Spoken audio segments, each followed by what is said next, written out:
taong bayan, ha? Magaling, magnakaw, mangurakot, lakson, mga kurakot congressman na pumirma sa impeachment. Puro kayong kupal. Pilipinas, Duterte pa rin ang tunay na nagmamahal sa atin. Laban niya ay laban natin. Tulungan ng taong bayan, ha?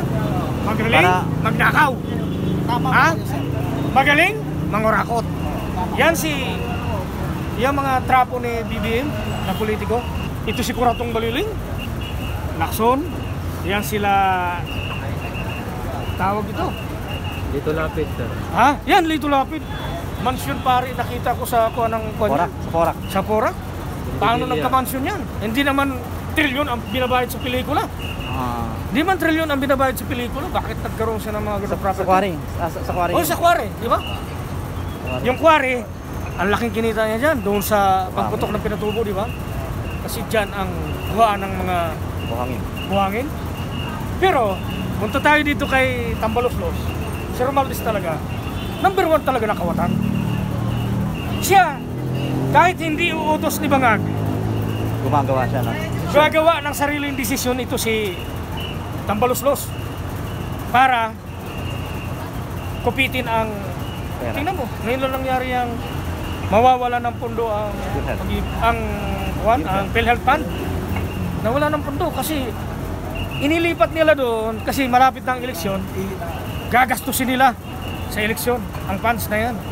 Kaya nagkaroon ng impeachment kay Sara kasi ang involved dyan 150 million kada pipirma sa impeachment. Kaya ang pera dyan sa impeachment na yan, ang involved talaga, pera. Pagkantakbo sa kandidato, kahit nga kapatid, pagkakanulo dahil sa pera eh. Kaya kayo mga kong tong congressman, bagay sa inyo na tawag, kurakot congressman. Mga kurakot congressman na pumirma sa impeachment, puro kayo kupal. Bakit kamo? Kupal number 1 na ipinapakita nyo sa taong bayan. Kunyari pa kayo impeachment. Alam mo ba ang presyo ng impeachment? Magbabayad pa yan sa Senado, nagbayad sa Kongreso ng 150 milyon. Aakyat pa yan sa Senador. Mas mahigit pa ang bayad doon pag dumating niya ang impeachment na yan. Siyempre.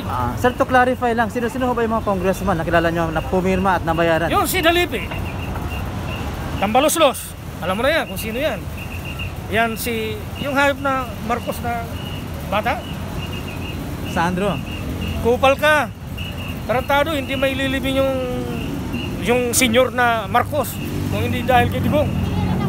Ang dami ng dumaan na presidente, Cory, anak ni Cory, Ramos. Estrada, Ramos, Arroyo. Gloria. Arroyo. Hindi na ipalibing yung hype na si Marcos. Pagdating kay Digong, easy. Ipinalibing dahil tinuring kayong kaibigan. Pero sa huli, balasubas kayo. Ha? Yung pa. Yung ang dami yung pinakikialaman sa fund. Yung fund. Na mainit itong yung PhilHealth. Pero galing na tayo doon. Pero dahil sa impeachment, lulubo ang pera dyan kasi ang senador, babayaran din yun eh. Kung 150 sa Kongreso ang bayad, ay pagdating ng Senado, hindi yan papayag na 150. Aakyat yan, baka 250 million pa para maka-impeach si Sara. Sir, to clarify lang ulit, sino ho ba yung mga senador na kilala nyo at alam nyo na pumirma dun sa... Ay, yung hayop na Hontiveros, number 1 yan. Coco Pimentel, sasama yan. Kasi puro yan mukhang pera eh. Kaya pala sir, panay atat sila sa simula na daw yung impeachment agad. Oo, kasi pera involved dyan. Hindi ko ako idol, no? Nabigla ako doon sa sinabi agad na... Parang pinupush nila si Escudero na simula na agad daw yung ano. Ay, si Escudero, ganun-ganon yan. Tumpa-tumba yan. Kung saan ang baling, agos ng pera sa kanan, doon yan pupunta. Kung ang agos ng pera sa kaliwa, papaling yan doon. Ganyan yan, lalaro lang muna yan. Kunyari, hindi siya, ayaw niya na impeachment. Ayaw muna. Pero ang totoo niyan, oo, papataas ang presyo. Eh, panahon ni kuha na impeachment si Corona, 50 million ang usapan doon. nag-80 million, nag-100 million. Hindi pa yun, hindi yung Vice President ha? Oo. Supreme Court. Supreme Court Justice. How much more ang Vice President kung magkano ang presyo? Kaya yan si Claire Castro, putangan na niyang wala siyang pakinabang dyan. Ang may tunay na may pakinabang, ang OFW, Seaman, $36 billion a year ang pinapasok sa Pilipinas.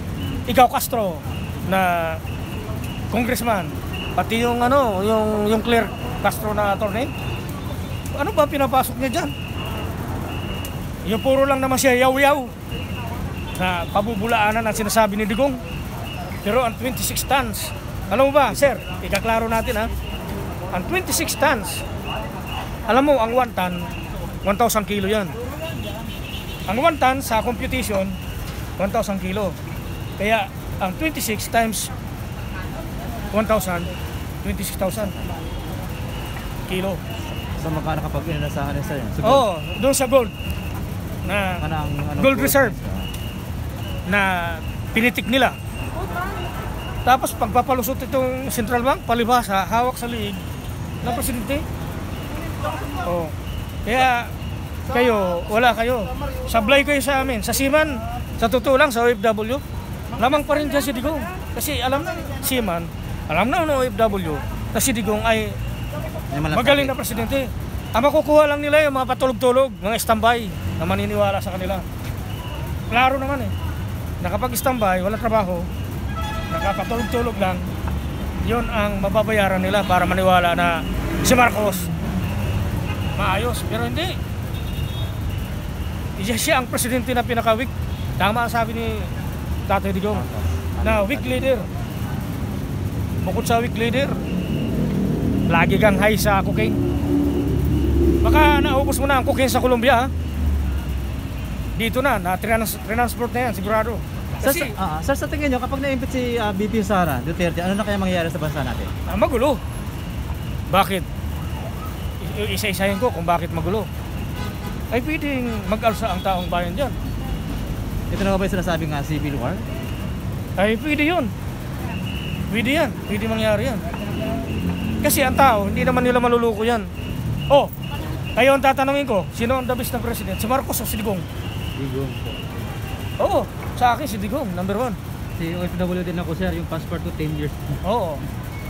Malaking tulong yung pila ka dito. Ang hirap kumuha ng schedule sa Pagod DFA. mo, Oo, mahirap. pagod mo, yung gastos mo, yung ano mo, effort na gagawin mo. Punta ka na Pipila ka. ng madaling araw para mauna sa pila. Oo. So, ngayon, sa usapan ngayon, ano talaga, yung hayop na Marcos na yan, yung tong bata, puto, ubod ng yabang yung animal na yan. Mantakin mo. Parehas sila ng chewy niya, si Martin, tambalos-los na animal na to. Tangina mo, tambalos-los. Ubod ka ng kurakot, sa totoo lang. Yung concurrent resolution number 10, sino ang pumirma dyan? Lacson. Na true certification lang. Wala nang justification. Wala. Ano lang, ano? True Certificate certification. lang. Wala nang gastos na. Yun Oo. lang. Wala nang ano kung saan Oo. ginamit. Tapos yung mga animal na komunista, yan si Franz Castro, si Baba Loris, si Process. yung isa pa, ubod na yabang yung animal na yun. Yung attorney, yung ano, yung lawyer, din. Tama na, ano lang. Si Casino. O yun, Tatakbong pwede. senador sir Oo. Hindi, kahit magulit-ulit pa sa senador, magkita lang tayo. Basagin ko yung mukha. Hindi iubra sa OFW ang mga katarantado nito mga komunista na to. Ang mga komunista, ang budget niyan, yearly, sa Kongreso, 103 billion, 103 million a year. O kung ilang komunista yun dyan, yun din ang kinikita na yung mga yan. May pa-impeach pa nalalaman, pero sila mismo kurakot. Yung hayop na act-teachers na yan, si Franz Castro, ang pakinabang, animal. Mumurahin talaga kita pag magkita tayo. Ipapamukha ko sa'yo na ang nalalaman mo, mag-rally lang. Mag-rally lang ang alam mo. Wala kang ginawa sa bayan. Mantakin mo, mula noong maliit pa kami, nagra-rally ka na. Lahat ng presidente, naabutan mo. Kalaban. Ngayon lang kakampi kasi binabayaran yan. Binabayaran yan. Sir, magtataka ka, no? Ba't bigla nila napaamo si Teddy Casino? Yan o, Teddy Casino. Yan ang abutin mo sa Yung kombinasyon ko, maabutan mo talaga yan. Wala kang pakinabang sa bansang Pilipinas. Kayo mga komunista, wala kayong pakinabang. Nagrarally lang kayo, tapos naupo na sa kongreso, mangurakot na. Yun ang totoo dyan. Yun nga sir yung pahayag ni Dr. Loren Badoy sir ng itong mga komunista na talagang Oo. ginamit